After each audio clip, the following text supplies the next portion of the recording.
Welcome to this explainer. Today, we're diving into what has to be the ultimate 2,000-year-old cold case, the total vanishing of a magnificent island civilization. I mean, we're looking at a story that's completely captivated explorers, historians, and, well, dreamers for millennia. It's a tale of immense wealth, advanced tech, and grand architecture, all supposedly swallowed by the sea in the blink of an eye. Just imagine it, a kingdom so unbelievably powerful that it dominated the waves, only to just disappear beneath the ocean in a single day and night. It leaves us with this massive, lingering question. Was Atlantis actually real, or is it simply history's greatest myth? It's a mystery that's fueled countless global expeditions and endless heated debates. So let's break down the timeline, the evidence, and the most compelling theories. Okay, Section 1. The legend is born. Let's examine the witness testimony. To really understand Atlantis, we have to start with the only original source material we actually have. Right around the year 360 BC, the ancient Greek philosopher Plato wrote two famous philosophical dialogues, Timaeus and Critias. And these works contain the very first written descriptions of this lost world. Listen, before this exact moment in history, there's absolutely zero recorded mention of Atlantis, anywhere.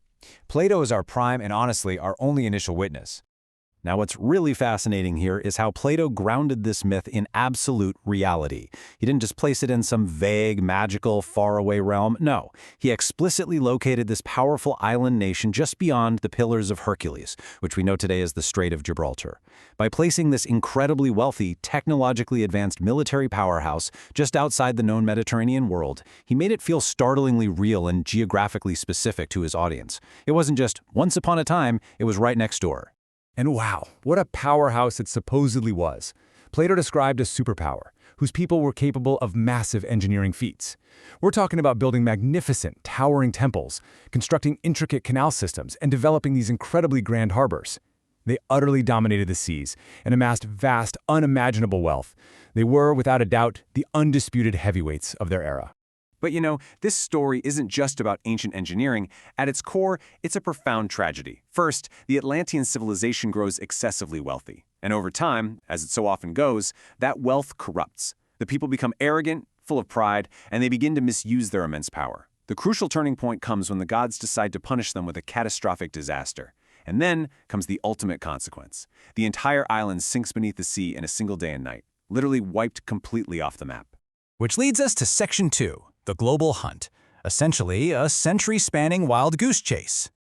So, for centuries, people pretty much assumed this was merely a philosophical story. That is, until explorers became genuinely convinced it was real. And man, the search has been wild. We've seen suspected locations all over the map. The Atlantic Ocean? Sure, that directly matches Plato's Beyond the Pillars description. The Mediterranean Sea? Also makes sense as a highly logical ancient maritime trade hub. Some fringe theories even place it down in Antarctica, based on polar shifts, or the Caribbean due to sunken coastal anomalies. But what about definitive proof? Absolutely none. None for the Atlantic, none for the Med, none for Antarctica, none for the Caribbean. Countless expeditions have chased this ghost across the globe, yet absolutely no concrete evidence has ever been recovered. But here's the really fascinating thing about this specific legend. Despite the endless dead ends, the mystery absolutely refuses to die. Each and every new oceanic discovery reignites our collective interest in the lost city.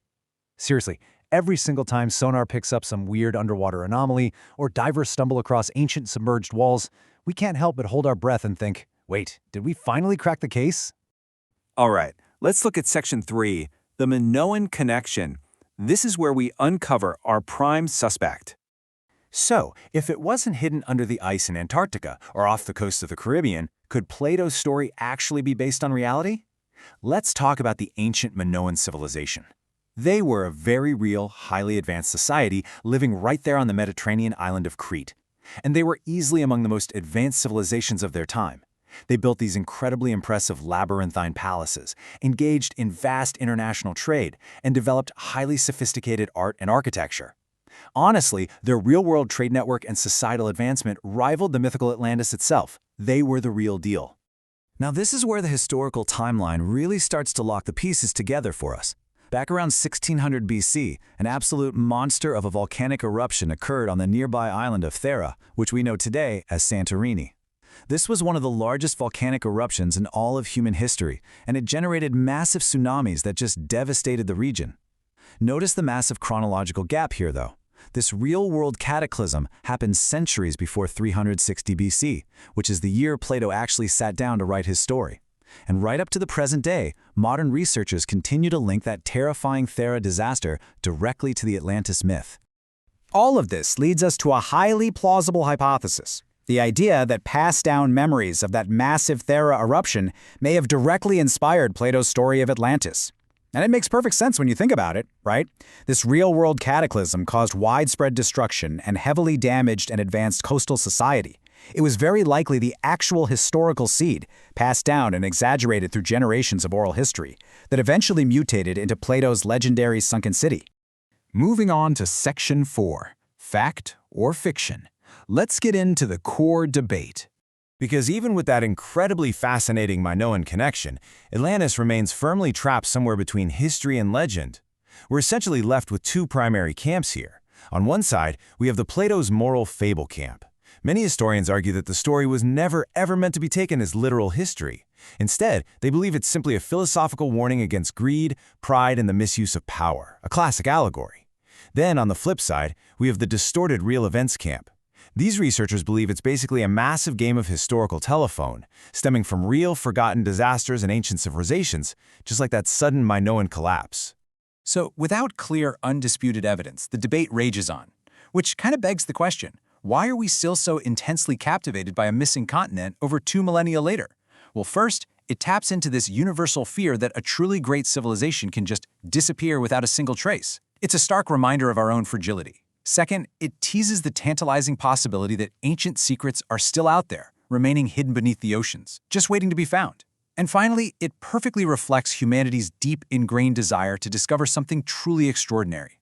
We just love a good mystery. There's actually a quote that perfectly captures this enduring obsession. It goes, "Atlantis reminds us that many mysteries still exist in our world, and sometimes the search itself is more powerful than the answer." I love that. Perhaps it's really less about finding literal, physical golden temples at the bottom of the sea and more about the human spirit of exploration itself. It reminds us that our oceans still hide extraordinary secrets. And honestly, the thrill of the hunt is what keeps our curiosity so fiercely alive. Which brings us to our final thought for this explainer. Was Atlantis a real, thriving city destroyed by a sudden catastrophe, deeply inspired by ancient disasters and forgotten civilizations? Or was it simply a brilliantly crafted philosophical story, masterfully invented by Plato to teach us a lesson? The ultimate truth remains unknown, keeping it firmly cemented as one of history's greatest enigmas. But until definitive evidence is finally pulled from the deep, I'll leave you with this to chew on. What do you think actually lies at the bottom of the ocean? Thanks for watching.